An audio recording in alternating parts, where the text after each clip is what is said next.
दोहा तुम माया भगवान शिव सकल जगत पितु माता, नई चरण सिर मुनि चले पुनि पुनि हर्षत गातु। आप माया है और शिव जी भगवान है, आप दोनों समस्त जगत के माता पिता हो। यह कहकर मुनि पार्वती जी के चरणों में सिर नवाकर चल दिए। उनके शरीर बार बार पुलकित हो रहे थे। जय मुन्नि हिमंतु पटाए करी बिनती गिरजही गिरा ले आए बहुरी सप्त ऋषि शिव पही जाई कथा उमा के सकल सुनाई। मुनियों ने जाकर हिमान को पार्वती जी के पास भेजा और विनती करके उनको घर ले आए। फिर सप्त ऋषियों ने शिव जी के पास जाकर उनको पार्वती जी की सारी कथा सुनाई। भई मगन शिव सुनत सनेहा हर्षि सप्त ऋषि गवे न गेहा, मनो थीर करी तब शंभु सुजाना लगे करण रघुनायक ध्याना। पार्वती जी का प्रेम सुनते ही शिव जी आनंद मग्न हो गए। सप्त ऋषि प्रसन्न होकर अपने घर ब्रह्मलोक को चले गए। तब सुजान शिव जी मन को स्थिर करके श्री रघुनाथ जी का ध्यान करने लगे। तारु असुर भय होते ही काला भुज प्रताप भय, बल तेज विशाला ते ही सब लोक लोकपति जीते, भय देव सुख संपत्ति रीते। उस समय तारक नाम का असुर हुआ, जिसकी भुजाओं का बल प्रताप और तेज बहुत बड़ा था। उसने सब लोग और लोकपालों को जीत लिया। सब देवता सुख और संपत्ति से रहित हो गए। हजार मरो सो जीती न जाई, हारे सुर करी विविध ललाई। तब विरंची सन जाई पुकारे, देखी विधि सब देव दुखारे। वह तो अमर था, इसलिए किसी से जीता नहीं जाता था। देवता उसके साथ बहुत तरह की लड़ाइयाँ लड़ रहे, हार गए। तब उन्होंने ब्रह्मा जी के पास जाकर पुकार मचाई। ब्रह्मा जी ने जब सब देवताओं को दुखी देखा, दुआ सब सन का बुझाई विधि धनुज निधन, तब होई शंभु शुक्र संभूत सुत ही जितई रण सोई। ब्रह्मा जी ने सबको समझाकर कहा कि इस दैत्य की मृत्यु तब होगी जब शिव जी के वीर से पुत्र उत्पन्न हो। इसको युद्ध में वही जीतेगा। मोर कहा सुनी करहूँ उपाय हो ही, ईश्वर करही सहाय सती जो तजी तच्छ मग देहा, जन्मी जाई हिमाचल गेहा। मेरी बात सुनकर उपाय करो, ईश्वर सहायता करेंगे और काम हो जाएगा। सती जी ने दक्ष के यज्ञ में देह का त्याग किया था, उन्होंने अब हिमाचल के घर जाकर जन्म लिया है। तही तपो किन्ने शंभुपति लागी, शिव समाधि बैठे सब त्यागी। जद ब्याह ही असमंजस भारी, तद भी बात एक सुनहु हमारी। उन्होंने शिव जी को पति बनाने के लिए तब किया है। इधर शिव जी सब छोड़ छाड़ कर समाधि लगा बैठे हैं। यद्यपि है तो बड़े असमंजस की बात, तथापि मेरी एक बात सुनो। पटवाओ कामो जाई शिव पाई, करे सोम शंकर मन माई। तब हम जाई शिव ही से नाई, करो वो विवाह बरियाई। जाकर कामदेव को शिव जी के पास भेजो, वो शिव जी के मन में सोम उत्पन्न करे, उनकी समाधि भंग करे। तब हम जाकर शिव जी के चरणों में सिर रख देंगे और जबरदस्ती उन्हें राजी करके विवाह करा देंगे। यही विधि बोलही देव हित हुई, मत अति नीक कहूँ सब कोई। और स्तुति सुरन किन्ने अति हेतु, प्रगटे विषम बान जस केतु। इस प्रकार से भले देवताओं का हित और तो कोई उपाय नहीं है।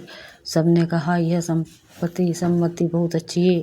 फिर देवताओं ने बड़े प्रेम से स्तुति की और तब विषम 5 बाण धारण करने वाले और मछली के चिन्ह युक्त ध्वजा वाले कामदेव प्रकट हुए।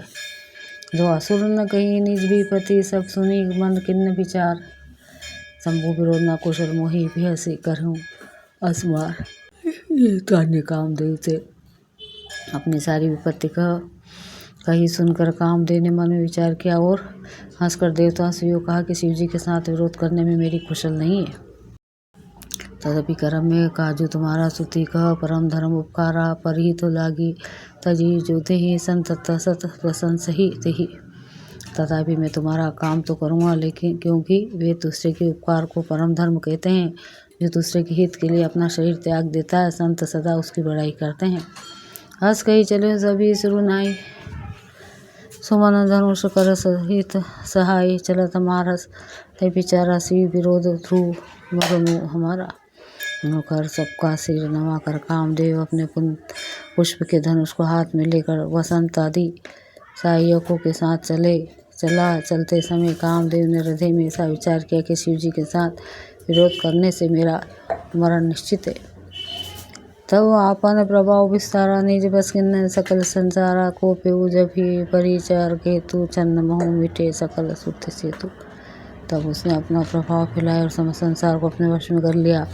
जिस समय उसे मछली के सिर के वाले कामदेव ने कोप किया, उस समय क्षण भर में ही वेदों की सारी मर्यादा मिट गई। ब्रह्मचार्य व्रत संयम नाना धीरज धरन ज्ञान विज्ञान सदाचार जब जोग विरागा सभय विवेक कटको सबु भागा। ब्रह्मचार्य नियम नाना प्रकार के संयम धीरज धर्म ज्ञान विज्ञान सदाचार जप योग वैराग्य आदि विवेक की सारी सेना डरकर भाग गई। चंद भाग्य विवेक सहाय सजिसो सोभट संजुग मही मुरे सद ग्रंथ पर्वत कंदरहिन्नि महु जय तिहि अवसर दूरे हो निहार का करतार को रखवार जग खर भरु पारा दुई मत कही रतिनाथ जिहि कहूँ कोपी कर धनु सरुना धारा। विवेक अपने सायों को सहित भाग गए। उसके योद्धा रणभूमि से पीठ दिखा गए। उस समय वे सब सद ग्रंथ रूपी पर्वत की कंदराओं में जा छिपे, अर्थात ज्ञान वैराग्य संयम नियम सदाचारी दी ग्रंथों में ही लिखे रह गए। उनका आचरण छूट गया। सारे जगत में खलबली मच गई और सब कहने लगे, हे विधाता, अब क्या होने वाला है? हमारी रक्षा कौन करेगा? ऐसा दो सिर वाला कौन है? इसके लिए रति के पति कामदेव ने कोप करके हाथ में धनुष बाण उठाया है। दुआ जे सजीव जग चराचर नारी पुरुष असनाम ते निज निज काम। जगत में रात्रि, जगत में स्त्री पुरुष संज्ञा वाले जितने चराचर प्राणी थे वे सब अपनी अपनी मर्यादा छोड़कर काम के वश हो गए। सबके हृदय मदन अभिलाषा लता निहारी न वही तरु शाखा नदी उमगी बुद्धि कहूँ धाई संगम कर ही तालाब तलाई।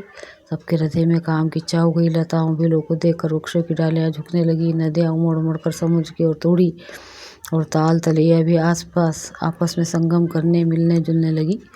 जहाँ हंसी दशा जंडन के बरनी को कही सकई सचेतन करनी पशु पक्षी नभ जल थल जारी न भई कम बास व समय विसारी। जड़ जब जड़ वृक्ष नदी आदि की यह दशा कही गई तब चेतन जीवों की करनी कौन कह सकता है। आकाश जल और पृथ्वी पर विचरने वाले सारे पशु पक्षी अपने संयोग का समय भुलाकर काम के वश हो गए। मदन अंध व्याकुल सब लोग निशि दिनो नहीं अवलोक कही को का देव धनुज नर किन्नर ब्याला प्रेत पिशाच भूत बेताला। सब लोग काम अंध होकर व्याकुल हो गए। चकवा चकवी रात दिन नहीं देखते। देव दैत्य मनुष्य किन्नर सर्प प्रेत पिशाच भूत बेताल इनके दशा न कहूँ बखाने सदा काम के चेरे जाने। सिद्ध विरक्त महामुनि जोगी ते भी काम बस भय वियोगी। ये तो सदा ही काम के गुलाम हैं। यह कहकर मैंने इनकी दशा का वर्णन नहीं किया। सिद्ध विरक्त महामुनि और महान योगी भी काम के वश होकर योग रहित या स्त्री के विरह हो गए। चंद भय काम बस जोगिस तपस पावा रण्य की को कहे देख ही चराचर नरी मई जय ब्रह्ममय देखते रहे। अबला बिलो कही पुरुषमय जगु पुरुष अब अबला मय दुई दंड भरी ब्राह्मण भीतर काम कृत को तुकाई। जब योगेश्वर और तपस्वी भी काम के वश हो गए तब पामार मनुष्यों की कौन कहे। जो समस्त चराचर जगत को ब्रह्ममय देखते थे वे अब उसे स्त्रीमय देखने लगे। स्त्रियां सारे संसार को पुरुषमय देखने लगी और पुरुष उसे स्त्रीमय देखने लगे। 2 घड़ी तक सारे ब्रह्मांड के अंदर कामदेव का रचा हुआ यह कौतुक तमाशा रहा। सो रधरी न कहूँ धीर सबके मन सीज रहे जे राखे रघुबीर ते उबरे ते ही काल महु। किसी ने भी हृदय में धैर्य नहीं धारण किया। कामदेव ने सबके मन हर लिए। श्री रघुनाथ जी ने जिनकी रक्षा की केवल वही उस समय बचे रहे। उभय घड़ी यस कौतुक भय हो जो लगी काम हो शंभु पाही गए हो सभी बिलो के संस के मारो भय वो जता दी थी सबो संसारो। 2 घड़ी तक ऐसा तमाशा हुआ जब तक कामदेव शिव जी के पास पहुँचे गए। शिव जी को देखकर कामदेव डर गए। तब सारा संसार फिर कैसा ही तैसा स्थिर हो गया। भई तुरत सब जीव सुखारे, जिमि मद उतरी गए तब तवारे, रुद्र ही रे की मतन भई माना, दुरधरस दुर्गम भगवाना।